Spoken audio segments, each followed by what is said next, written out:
సందేశం కనుమాయి సందేశం జీవధ్వని సందేశములు మీ కుటుంబాలపై జీవధ్వని సందేశములు ఆశీర్వాదాలు వినుమాయి సందేశం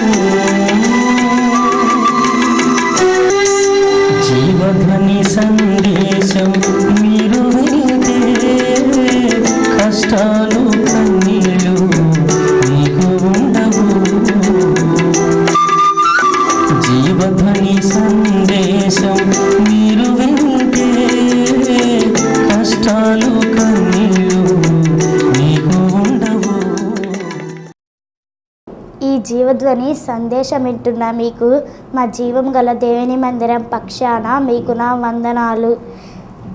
ఈ కార్యక్రమం ముందుగా ఒక చక్కనైన పాట విని ఆలకిద్దాం. ఈ ఛానల్ తిప్పకుండా చూడండి, మీ జీవితంలో అద్భుతాలు జరుగుతాయి.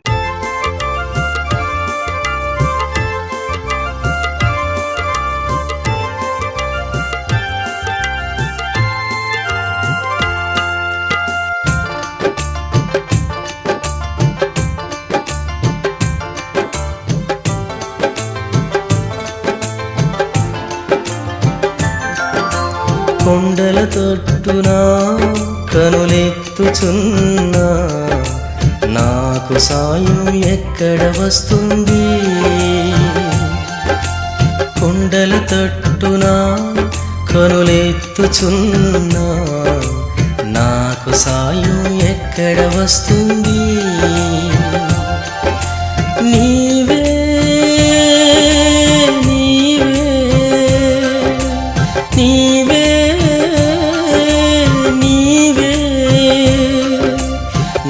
సహాయకుడవు యేసయ్యా, నా సహాయకుడవు యేసయ్యా.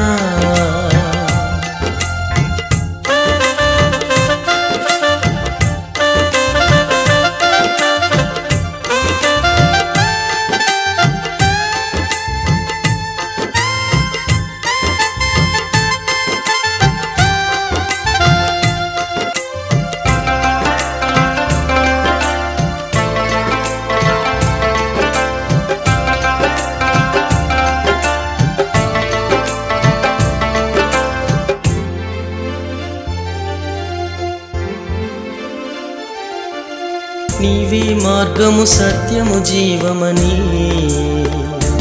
నేను వెంబడించినాను యేసయ్యా. నీవే మార్గము సత్యము జీవమని నేను వెంబడించినాను యేసయ్యా. నా తోడు నీవై నడిపించుమా, నా తోడు నీవై నడిపించుమా.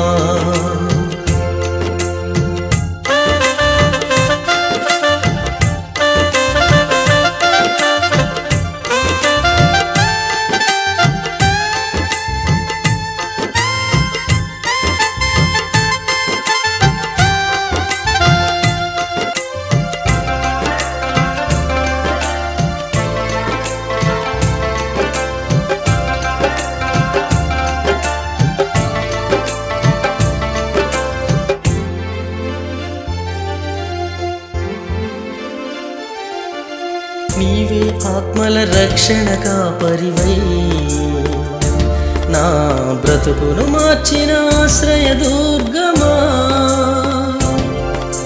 నీవే ఆత్మల రక్షణ కాపరివై నా బ్రతుకును మార్చిన ఆశ్రయ దుర్గమా. నా కాపరి నీవై నడిపించుమా. ఈ సమయంలో మా డాడీ అయిన జాన్సన్ పాస్టర్ గారు దేవుని వాక్యం ఇస్తుండగా చక్కగా ఆలకిద్దాం. Praise the lord. మన ప్రభు యేసుక్రీస్తు నామములో ఈ జీవధ్వని సందేశాలు వీక్షిస్తున్న మీకు నా హృదయపూర్వకమైన వందనాలు చెల్లిస్తున్నాను. ప్రభునందు ప్రియ దేవుని బిడ్డలారా, ఈ సందేశాలు మీ ఆత్మీయ జీవితాల్ని ఎంతగానో బలపరుస్తున్నాయని, చివరి ప్రార్థనలు ఏకీవించినప్పుడు మీ జీవితాలలో అద్భుతాలు జరుగుతున్నాయని, మీరు చేస్తున్న ఫోన్ కాల్స్ని బట్టి, మీరు అందిస్తున్న సహాయ సహకారాలను బట్టి ప్రభునామాన్ని నేను ఎంతగానో మైపరుస్తున్నాను. ప్రభునందు ప్రియ దేవుని బిడ్డలారా, ఈ వాక్య సందేశాన్ని మీరు చివరి వరకు విని చివరి ప్రార్థన ఏకీభించి ఆ తర్వాత తప్పనిసరిగా మీకు కలిగిన మేల్లే కానివ్వండి, ప్రార్థన అవసరతలే కానివ్వండి, తప్పనిసరిగా నాకు ఫోన్ చేయవలసిందిగా ప్రభు పేరిట మీకు నేను మనవి చేస్తున్నాను. ప్రభునందు ప్రియ దేవుని బిడ్డలారా, గమనించండి. ఈరోజు అంశం పేరేంటి తెలుసా? ఫిలాతు భార్య. నా ప్రియమైన దేవుని బిడ్డలారా, ఈరోజున ఫిలాతు భార్య యేసు ప్రభు పట్ల కన్న కళ గురించిన భావాన్ని ఈరోజు మీతో నేను మాట్లాడాలనుకుంటున్నాను. గమనించండి, ఫిలాతు భార్య ఒక కలగందండి. కలగంటే ఆ కళ ఎవరి గురించి కంది? ప్రభువుని గురించి కాదు. గమనించండి, ఫిలాతు భార్య అని రాశారు, కానీ ఈ ఫిలాతు ఒక గవర్నర్. యేసు ప్రభుకి శిక్ష విధించిన వ్యక్తి. యేసు ప్రభు శిక్ష విధించడానికి ఈ గవర్నర్ అనే ఫిలాతు ముందు నిలబెడితే గవర్నర్ అనే ఫిలాతు క్వశ్చన్లు వేసి శిక్ష వేసిన వ్యక్తి ఈ ఫిలాతు. ఫిలాతు పేరు రాశారు, కానీ ఫిలాతు భార్య పేరు బైబిల్లో రాయి. కానీ కొన్ని చారిత్రక ఆధారాలను బట్టి ఫిలాతు భార్య పేరు నేను చెప్తున్నా వినండి. క్లౌదియా ప్రొకులా. నా ప్రియమైన దేవుని బిడ్డలారా, ఈ క్లౌదియా అనే మనిషి ఒక కలగంది. ఆ కళ్ళలో మొదటి పాయింట్ చెప్తారు వినండి. ఆ వాక్యాన్ని చదువుకున్న ముందు మత్తయి సువార్త 27వ అధ్యాయము 19వ వచనం చదువుతున్నా వినండి. అతడు న్యాయపీఠ మీద కూర్చొని ఉన్నప్పుడు అతని భార్య, నీవు ఆ నీతిమంతుని జోలికి పోవద్దు, ఈ ప్రొద్దున ఆయన గురించి నేను కలలో మిక్కిలి బాధపడితేనని అతని యొద్దకు వర్తమానము పంపాను. సరే, అతని దగ్గరికి వర్తమానం పంపిందట. గమనించండి, క్లోదియా తన భర్త అయిన ఫిలాతు న్యాయపీఠ మీద కూర్చున్నప్పుడు ఒక వర్తమానం పంపిస్తుంది. ప్రియమైన దేవుని బిడ్డలారా, ఒక రాజు అయినా ఒక గవర్నర్ అయినా న్యాయపీఠ మీద కూర్చున్నప్పుడు ఎలాంటి వర్తమానాలు పంపకూడదు. తన భార్య అయినా సరే అతని దగ్గరకు వచ్చి నిలబడకూడదు. కారణం ఏంటంటే అదొక రూలు. అలాగ వస్తే వాళ్ళకి కఠిన శిక్ష. అయితే అలాంటి విషయాన్ని కూడా మర్చిపోయి తన యజమాని న్యాయపీఠ మీద కూర్చుంటే ఒక వర్తమానం పంపిస్తుంది. ఆ ప్రియమైన దేవుని బిడ్డలారా, ఎలాంటి పరిస్థితుల్లో ఉన్నా సరే నేను ఆయన రక్షించాలి, ఆయన్ని కాపాడాలి, యేసుని కాపాడాలి అన్న ఒక ఆలోచన ఫిలాతు భార్య అయిన క్లౌదియాకు ఉంది కనుకనే ఒక వర్తమానం పంపించింది. ఆ ప్రియమైన దేవుని బిడ్డలారా, యూదులందరికీ శ్రమ కలిగింది. ఈయనందు యూదులందరినీ చంపేయాలని ఒక తాకీదు రాయించి ముద్రించారు మంత్రి. అలాంటి పరిస్థితుల్లో మొర్దెకై వ్యక్తి ఎస్తేరును పిలిపి ఎస్తేరు దగ్గరికి వెళ్ళాడు. ఎస్తేరుకు వర్తమానం పంపించాడు. ఇప్పుడు యూదులందరికీ మరణం వచ్చింది, యూదులందరికీ మరణదినం ప్రకటించబడింది కనుక ఈ సమయంలో మౌనంగా ఉండద్దు అంటే అప్పుడు ఎస్తేరు ఒక మాట అంటదండి. రాజు ఆజ్ఞ లేకుండా తన భార్య ఎవరైనా రాజసింహాసనం ముందు నిలబడకూడదు, నిలబడితే అతనికి మరణశిక్ష విధించబడింది, కాబట్టి నేను వెళ్ళలేను అని సమాధానం చెప్తుంది. ఆ మాట చదువుకుందామా? ఎస్తేరు గ్రంథం 4వ అధ్యాయము 10-11 వచనాలు చదువుతున్నా వినండి. పిలువబడక పురుషుడే గాని స్త్రీ గాని రాజు యొక్క అంతర్గృహను ప్రవేశించిన ఎడల బ్రతుకున్నట్లుగా రాజు తన బంగారపు దండమును ఎవరి తట్టు చాపునో వారు తప్ప ప్రతివాడు సంహరింపబడిన కఠినమైన ఆజ్ఞ కలదని రాజసేవకులందరికీ అతని సంస్థానంలో జనులందరికీ తెలిసేయున్నది. నేటికి 30 దినముల నుండి రాజునొద్ద ప్రవేశించుటకు నేను పిలవబడలేదని చెప్పమనేను. చూసారా, ఎస్తేరు అంటది రాజు దగ్గరికి పిలువబడకుండా వెళ్ళకూడదు, అది ఆజ్ఞ అతిక్రమించినట్టు తప్పది, అతను మరణానికి పాత్రుడు అని రాజాజ్ఞ గురించి చెప్తా ఉంది. ఏమండి, అది ఆజ్ఞ కావచ్చు, కానీ నీ ప్రజలకి మరణాపాయం వస్తుంది, దాన్ని తప్పించటం నీ వశమైనది అని మొర్దెకై అంటే ఆ తర్వాత 3 దినాలు ఉపవాసం ఉండి రాజు దగ్గరికి వెళ్ళి నిలబడ్డది. ఆ తర్వాత రాజు పట్ల ఆమెకి దయ పుట్టింది. నా ప్రియమైన దేవుని బిడ్డలారా, అయితే ఈ క్లౌదియా అనే ఫిలాతు భార్య మొదటి విషయం ఏంటి తెలుసా? వర్తమానం పంపించింది. ఆమేన్, హల్లెలూయా, హల్లెలూయా. నా ప్రియమైన దేవుని బిడ్డలారా, ఫిలాతుకు చెప్తుంది, నీవు వర్తమానం ఆ నీతిమంతులు జరిగిపోవద్దు అని ఒక వర్తమానం. అంటే ఫిలాతు రాజసింహాసనం మీద కూర్చున్నప్పుడు, తీర్పీఠాన్ని కూర్చున్నప్పుడు ఎలాంటి రికమెండేషన్ రాకూడదు, కానీ ఈమె రికమెండేషన్ లెటర్ పంపిస్తుంది, వర్తమానం పంపిస్తుంది ఆయన దగ్గరికి. నా ప్రియమైన దేవుని బిడ్డలారా, వర్తమానం పంపిస్తున్నావా? యేసుని గురించిన వర్తమానం ఎవరికైనా నువ్వు చెబుతున్నావా, ప్రకటిస్తున్నావా లేదా? వాక్యం వింటున్నావు కదా, వాక్యం చదువుతున్నావు కదా, ఈ శుభవర్తమానాన్ని ఎవరికైనా తెలియపరుస్తున్నావా? ఫిలాతు భార్య అయిన క్లౌదియ చూడండి, ఈ వర్తమానాన్ని ఫిలాతు దగ్గరికి పంపిస్తుంది. హల్లెలూయా! నా ప్రియమైన దేవుని బిడ్డలారా, ఎన్నాళ్ళు అవుతుంది రక్షించబడి? ఏమండి, ఎవరైనా యేసుప్రభు దగ్గరికి ఒక్క ఆత్మనైనా నడిపించావా దేవుని వర్తమానం చెప్పే? కానీ యేసుప్రభు గురించి వర్తమానం ఫిలాతుకు తెలియపరుస్తుంది తన భార్య అయిన క్లౌదియ. హల్లెలూయా! నా ప్రియమైన దేవుని బిడ్డలారా, ఏమండి, పట్టి పట్టుకుండాలి కదా ఈమె. ఎవరికి లేని ఆలోచన ఈమెకి ఎందుకు వచ్చిందంటే ఆయన్ని కాపాడాలని ఒక ఆలోచన. Praise the lord. హల్లెలూయా! దేవుని వాక్యం వింటున్న ప్రియ సోదరి సహోదరుడా, నువ్వు వర్తమానం పంపించి అనేకులకి మార్గదర్శకంగా ఉండాల్సి నీవు, మార్గాన్ని చూపాల్సిన నీవు. దేవుని వర్తమానం ఎవరికి అందించకుండా నువ్వు అలా ఇంట్లో కూర్చొని శాపాన్ని దరిద్రాన్ని అనుభవిస్తా లే. దేవుని సువార్త అందించగలిగితే ఆయన నీ జీవితాన్ని మార్చేస్తాడు. ఆమేన్. హల్లెలూయా! నా ప్రియమైన దేవుని బిడ్డలారా, ఆనాడు పేతురు యోహాను దేవుని వాక్యం ప్రకటిస్తే 3000 మంది మారుమనసు బాప్తిసం పొందారట. హల్లెలూయా! ఒక దైవజనుడు డిఎల్ మోడీ గారికి వాక్యం చేస్తే డిఎల్ మోడీ గారు మారి లక్షల మందిని రక్షించాడు. కారణం ఏంటి తెలుసా? వర్తమానం అందించవలసిన బాధ్యత నీ భుజస్కంధాల మీద ఉంది. ఆమేన్. హల్లెలూయా! నా ప్రియమైన దేవుని బిడ్డలారా, ఒక వర్తమానం అందించలేవా? ఇలా టీవీ కార్యక్రమాలకి ప్రోత్సహించి స్పాన్సర్ చేసి లక్షల మందికి దేవుని సువార్తమానం అందించడానికి సిద్ధపడి ఉండు. దేవునికి స్తోత్రం కలుగును గాక. న్యాయపీఠం మీద ఫిలాతు కూర్చొని ఉంటే ఒక వర్తమానం వస్తుంది. ఆమేన్. హల్లెలూయా! ఒక మంచి ఆలోచన ఈమె కలిగింది. అందుకే యేసుని గురించిన వర్తమానం తన భర్త అయిన ఫిలాతు దగ్గరికి పంపిస్తుంది. రెండో విషయం ఏంటి తెలుసా? ఆయన నీతిమంతుడు అని గుర్తించింది. దేవునికి స్తోత్రం కలుగును గాక. హల్లెలూయా! ఆమె కళ్ళలో కనుక్కుంటుందా, బాధపడతావా? ఏమంటుంది? ఆయన నీతిమంతుడు బాబు. ఆ వర్తమానం ఏముందో తెలుసా? ఆయన నీతిమంతుడు. దేవునికి స్తోత్రం కలుగును గాక. హల్లెలూయా! ఆయన నీతి రాజ్యాన్ని స్థాపించడానికి వచ్చాడు. ఆయన జోలికి పోవద్దా, నీతిమంతుడు అని చెప్తాం. ఆ ప్రియమైన దేవుని బిడ్డలారా, యేసు ప్రభు సిలువలో చివరి మాట పలికి మరణించిన తర్వాత అక్కడ ఉన్న శతాధిపతి కూడా ఒక మాట అన్నాడు. ఆ మాట చదువుకుందామా? లూకాసు వార్త 23వ అధ్యాయం 47వ వచనం చదువుతున్నా వినండి. శతాధిపతి జరిగినది చూచి ఈ మనుష్యుడు నిజముగా నీతిమంతుడై ఉండునని చెప్పి దేవుణ్ణి మహిమపరిచెను. దేవునికి స్తోత్రం. చూసారా? శతాధిపతి యేసు ఎప్పుడైతే శిలువలో చివరి మాట పలికి తల వంచి తన ఆత్మ తండ్రికి అప్పగించాడో వెంటనే శతాధిపతి చూసి ఎవరికి తెలుసా? ఈ మనుష్యుడు నిజముగా నీతిమంతుడై ఉన్నాడు అని దేవుణ్ణి మహిమపరిచాడట. నా ప్రియమైన దేవుని బిడ్డలారా, నీవు ఆరాధిస్తున్న దేవుడు పరిశుద్ధుడని నీతిమంతుడని నువ్వు ఎరగవా? ఒక శతాధిపతి దేవుని నామను మహిమపరిచినప్పుడు, ఫిలాతు భార్య నీతిమంతుడని గుర్తించినప్పుడు నీవెందుకు గుర్తించట్లేదు?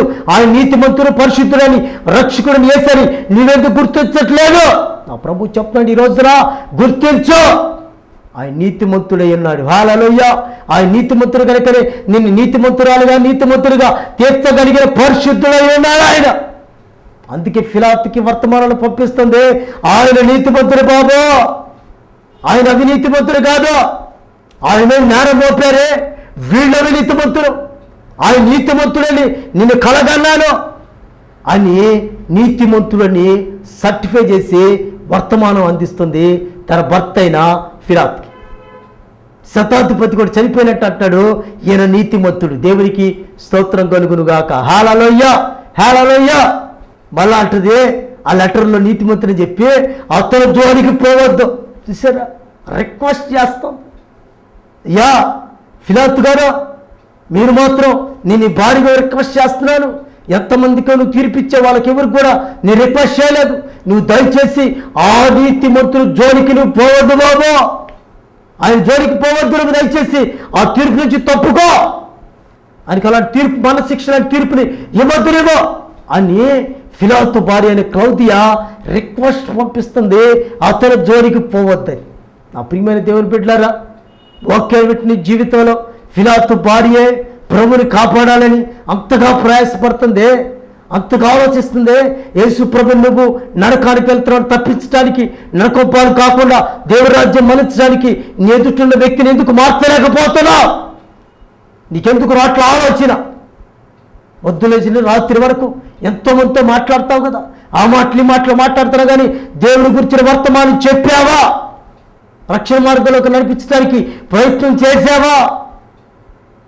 ఏమంటది క్రౌది ఆ భర్త తాటదే, అతను జోలికి పోవద్దు బాబు. ఒక రోజున దావీదు తన సైన్యాన్ని సిద్ధం చేసి తన కుమారుడు అబ్షాలోము మీదకి యుద్ధానికి పంపిస్తున్నాడు. సైన్యాన్ని మీకు యుద్ధం పంపిస్తూ ఉంటే దావీదు వాళ్ళు పిలిచి వాళ్ళ ముగ్గురు సైనికులు పిలిచి సైన్యాధిపతుల్ని, అయ్యా మీరు యుద్ధం చేయండి బాగా ఉంటుంది, దయచేసి నా కుమారుడైన అబ్షాలోము జోలికి మాత్రం మీరు పోవద్దు అని మాట్లాడుతున్నాడు, రిక్వెస్ట్ చేస్తున్నాడు. ఏమండి, సైన్యం మీద యుద్ధానికి వెళ్తున్నాడు, శత్రు సైన్యం మీదకి. అయితే దావీదు ఒక రిక్వెస్ట్ చేస్తున్నాడు, నా కుమారుడు అబ్షాలోము జోలికి వెళ్ళొద్దు అని చెప్తున్నాడు. ఆ వాక్యం చదువుకుందాం. సమూయేలు 2వ గ్రంథం 18వ అధ్యాయం 5వ వచనం చదువుతున్నా వేరే. అప్పుడు రాజు యోవాబును అభిషేయిని ఇత్తేయని పిలిచి నా నిమిత్తమై యవ్వనుడైన అబ్షాలోమునకు దయచూపుడని ఆజ్ఞాపించెను. జనులందరూ వినుచుండగా రాజు అబ్షాలోమును గూర్చి అధిపతులందరికీ ఆజ్ఞ ఇచ్చెను. చూసారా, నా నిమిత్తమై అబ్షాలోము మీద దయ చూపించండి, అతను జోలికి పోవద్దు అని రిక్వెస్ట్ చేస్తా ఉన్నాడు తన సైన్యానికి. నా ప్రియమైన దేవుని బిడ్డారా, శత్రువండి, శత్రువుకి రిక్వెస్ట్ చేస్తున్నాడు దావీదు. నా కుమారుడే, శత్రువే కానట్లేదు, కానీ నా కుమారుడు కనుక నా నిమిత్తం అతని మీద జాలి చూపించండి అని రిక్వెస్ట్ చేస్తున్నాడు. నా ప్రియమైన దేవుని బిడ్డలారా, నా ప్రభు కూడా నా తండ్రి దగ్గర రిక్వెస్ట్ చేస్తున్నాడు, ఇంకా మారు మనసు పొందరా, ఇంకా బాప్తీసం పొందరా నీవు. అయినా నా ప్రభు నీ నిమిత్తమై రిక్వెస్ట్ చేస్తున్నాడు, ఈ ఒక్క సంవత్సరం ఉంచుతాను ప్రభువా, లేకపోతే ఈసారి సంవత్సరం కనుక ఫలించకపోతే నరికెయ్యి అని తోటమాలి యజమానికి చెప్తున్నాడు. ఒక్క సంవత్సరం ఉంచు ప్రభు, రిక్వెస్ట్. ఆ ప్రియమైన దేవుని బిడ్డలారా, రిక్వెస్ట్ మీద జీవిస్తున్నావు, రిక్వెస్ట్ మీద నువ్వు బ్రతుకుతున్నావు. మార్చుకో, నీ బ్రతుకును మార్చుకో. ఫిలాతు భార్యని క్రౌదియా తన యజమాని ఫిలాతుకి చెప్తుంది, రిక్వెస్ట్ చేస్తుంది, ఆ నీతి మంతుల జోలికి పోవద్దు, దేవునికి స్తోత్రం కలుగును గాక. హల్లెలూయా. ఎన్నెందుకు చెప్తున్నా తెలుసా? ఆయన గురించి పొద్దున్నే కలగన్నాను, దేవునికి స్తోత్రం కలుగును గాక. హల్లెలూయా. చూసారా ఏందన్నట? కలగంది. ఈరోజు ఏమగట్టంటారు, కళ్ళ పగట కళ్ళ గట్ట ఉంటారు. నీ ఇష్టం వచ్చినట్టు కళ్ళ కట్టను, క్షేమం లేని కళ్ళలో, ఆదరణ లేని కళలో. కానీ ఎవరి గురించి కలగని తెలుసా? నా యేసయ్యను గురించి కలగంది. హల్లెలూయా. నా ప్రియమైన దేవుని బిడ్డలారా, గమనిస్తున్నారా? ఒకరోజు యాకోబు ఒక కలగట్టున్నాడు, పండుకొని ఒక రాయి తీసుకు తలగడగ పెట్టుకొని నిద్రపోతున్నప్పుడు ఆయన ఒక కలగట్టు, ఆకాశం నుంచి పైకి, ఆకాశం నుంచి భూమికి ఒక నుంచి వేయబడి దేవతలతో పైకి ఎక్కుతూ దిగుతూ ఎక్కుతూ దిగుతూ కలగంటా ఉంటే అక్కడి నుంచి ఒక స్వరం పడుతుంది, నేను అబ్రహాము దేవుడును, ఇస్సాకు దేవుడును, యాకోబు దేవుడును, నీకు చాలిన దేవుడును అని ఒక స్వరం ఆయన కనపడుతుంది. ఆ ప్రియమైన దేవుని బిడ్డలారా, ఆ దర్శనాన్ని, ఆ కళని యాకోబు చూస్తా ఉన్నాడు. నీవే కళ్ళగట్టరు ఈ రోజున.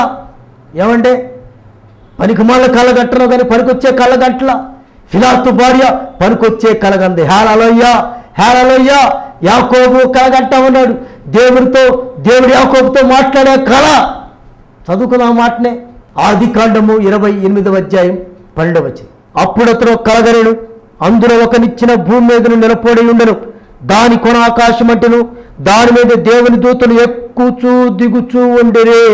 దేవునికి స్తోత్రం కలుగును గాక. ఒక దైవ దర్శనాన్ని యాకోబు చూడగలుగుతున్నాడు. ఈ రోజు వాటి కళ్ళ కంటున్నావా? పరికమాల కళ్ళ కంటున్నావా?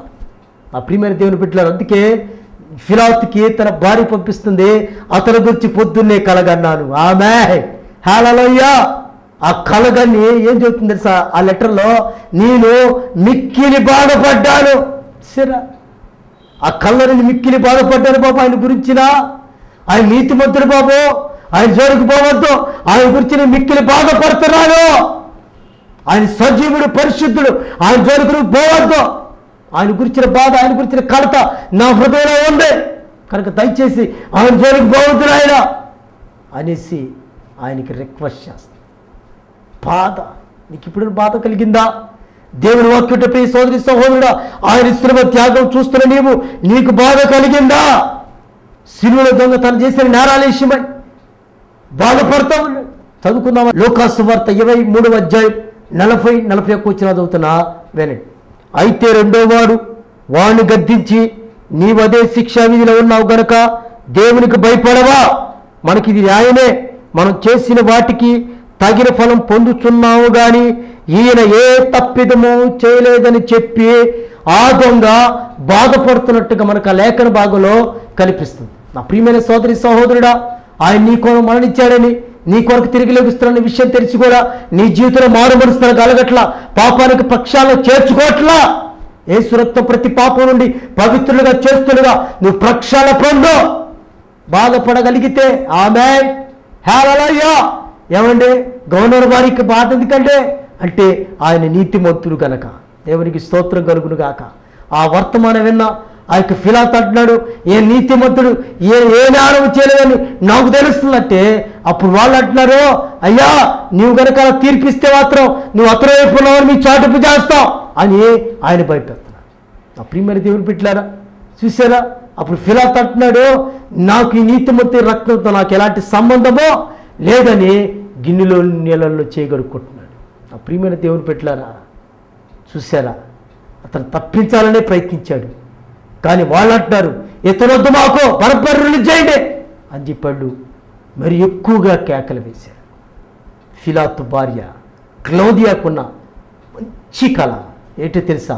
మొదటి న్యాయపీఠం దగ్గర వర్తమానం పంపించింది, రెండవదిగా నీతిమంతులు అని గుర్తించింది, మూడవదిగా ఆయన జోలికి పోవద్దంది, నేను నాలుగోది ఆయన కలగన్నానంటది, ఐదవదిగా మిక్కిలి బాధపడ్డాను అని తన కళ గురించిన భావాన్ని ఆ యొక్క వర్తమానంలో ఫిలాతుకి తన భార్య అయిన క్లౌదిగా అందించింది. ఆ ప్రియమైన దేవుని బిడ్డలారా, ఈ రోజున నీకు తెలిసిన సువార్తమానం ఇతరులకు అందించగలిగిన రోజున వాళ్ళ జీవితాలు మార్చబడి దేవుని రాజ్యానికి వారసులు అవుతారు.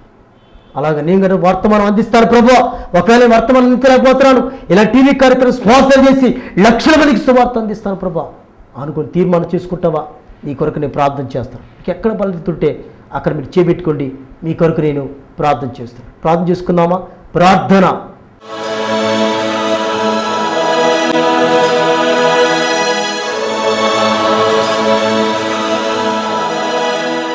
ప్రేమగల మా తండ్రి పరిశుద్ధుడా, నీకు వందనాలు చెల్లిస్తున్నా ప్రభువా. నీ కృపలోనైనా ఫిలాతు భార్య క్లౌది గారి కళ గురించి ఒక్కొక్క విషయాన్ని తేటగా మాతో మాట్లాడుతూ వచ్చాను. నీకు వందనాలు చెల్లిస్తున్నాం. నేను వాక్యం ఎంతమంది బిడ్డలు ఉన్నారో వారి జీవితంలో సరైన తీర్మానం కలిగిన వారు వారు వర్తమానం ఇతరులకు అందించిన శుభవార్తమానం అనేక లక్షల మార్గానికి ప్రకటించే వారిగా ఇప్పుడు స్థిరపరచబోతున్నది. కానీ స్తోత్రాలు చెల్లిస్తారు. అంతమైతే నేను తీర్మానం చేసుకుంటారు, వర్తమానం అందించాలని స్పాన్సర్ చేయాలని ఆశపడుతున్నారు, వాళ్ళు బెస్ట్ ఏమని ప్రార్థన చేస్తున్నారు ప్రభా. నీ కృపలో జ్ఞాపకం చేసుకొని ప్రార్థన చేస్తున్నారు తండ్రి. ఎంత బలం చేపెట్టుకున్నారో lord touch master name of this. ప్రతి మైగ్రేట్ తల్లి, ప్రతి స్పాండిస్, ప్రతి అపెటిస్ లార్డ్ టచ్ కరాలా తరబా దీరేబాలి కరాలమా. ఇప్పుడే క్యాన్సర్ గట్ లైవ్ అవును గాక నాకు తప్పిస్తున్నా. ఇప్పుడే హెచ్ఐపి రియల్ దెమ్మని మాకు చేసేసి ప్రభా. ప్రతి అల్సర్, ప్రతి బీపీ, ప్రతి షుగర్ నార్మల్ రిపోర్ట్లు వచ్చారు గాక రాబా దీరి బెరికారా బలమా దీరబలమా చలమా. సంతానం బిడ్డకి ఇప్పుడే గర్భఫలాలు ఓపెన్ అంటే మాకు తీసేసి నేను గర్భిణీ విశ్వకరమైన డెలివరీ అనుగ్రహిస్తున్నది. ఆయనకి స్తోత్రాలు. కిడ్నీ రాళ్ళు కరిగిపోవడు కాక నాకు కనిపిస్తున్నా ప్రభా. అయాది కృపల జ్ఞాపకం ఉద్యోగం దయచేయండి. వ్యాపారానికి వ్యాపారంలో వెనకబడి బిడ్డలకు నీ బలమైన అభిషేకం రిలీజ్ ఇక్కారాలా బాధీరేవాలా దిక్కారాలా. ప్రచాతపడి చీకటి చేతి పీడించబడుతున్న ప్రతి దురాత్మ శక్తిని ఇప్పుడు అవుతాచిందని మాకు తీసేసి సంపూర్ణ విడుదల స్వస్థ కనిపించామని ఎంతమంది వారు బలహీనతను చేపెట్టుకున్నారో ఆ గుండె బలహీనత విడిపించి సంపూర్ణ స్వస్థ ఏసునామములో ప్రకటిస్తున్న విడుదల కలుగుచ్చామని నజరేస్తున్నామని అడిగి వేడుకుంటున్నాము తండ్రి. ఆమేన్, ఆమేన్. ప్రభునందు ప్రియ దేవుని బిడ్డలారా, ఒక్కసారి మీ దేహాన్ని పరీక్షించుకుంది. ప్రభు మీ జీవితంలో అద్భుతం చేసి నమ్మండి. మీకేమైనా ప్రార్థన అవసరం ఉంటే తప్పనిసరి ఫోన్ చేసి మీ ప్రార్థన అవసరం తెలియపరచవలసిందిగా ప్రభు పేట మీకు నేను మనం చేస్తున్నాను. ప్రభు మిమ్మల్ని దీవించునుగాక. ఆమేన్, ఆమేన్, ఆమేన్. వందనాలు. ప్రభునందు ప్రియ దేవుని బిడ్డలారా, ఈ జీవన సందేశాలు మీ ఆత్మీయ జీవితాన్ని ఎంతో బలపరుస్తున్నాయి కదా. చివరి ప్రార్థన లేఖిపించినప్పుడు మీ జీవితాలు అద్భుతాలు జరుగుతున్నాయి కదా. లక్షల మందికి సువార్త అందించడానికి ఈ భారభరితమైన పరిచర్యకి మీరు సహకరించాలనుకుంటున్నారా? ఖచ్చితంగా మా ఈ పరిచర్యలో మీరు సహకారులుగా ఉండాలని ప్రభు పేట మీకు మనం చేస్తున్నాను. ఈ భారభరితమైన ఈ పరిచర్య లక్షల మందికి సువార్తించడానికి కేవలం 1,000 రూపాయలు మాత్రమే ఎపిసోడ్ ఖర్చు అవుతుంది. దయచేసి ఈ 1,000 రూపాయలు మీరు కనుక ఈ కార్యక్రమాన్ని స్పాన్సర్ చేయగలిగితే లక్షల మంది జీవితాల్లో మీరు గొప్ప ఆశీర్వాదానికి కారకులుగా మార్చబడతారు. కనుక దయచేసి మీరు ఈ కార్యక్రమానికి స్పాన్సర్ చేయండి. మీ జీవితాల దేవుడు అద్భుతాలు చేస్తాడు. దేవుడు మిమ్మల్ని దీవించునుగాక. ఆమేన్, ఆమేన్, ఆమేన్. వందనాలు. ఈ సందేశాలు మీకు దీవెనకరంగా ఉన్నట్లయితే మమ్మల్ని సంప్రదించండి. మా చిరునామా జీవం గల దేవుని మందిరం, శారదా కాలనీ, 29వ లైన్ చివర, గుంటూరు 2. మా ఫోన్ నంబర్లు 9848473144. మరొక నంబర్ 8008886257. మీకు నా వందనాలు.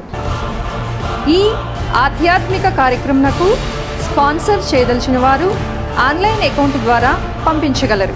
మా account number N Johnson, account number SBI 302329444725, Arundelpet, Guntur. IFSC code SBIN 000010.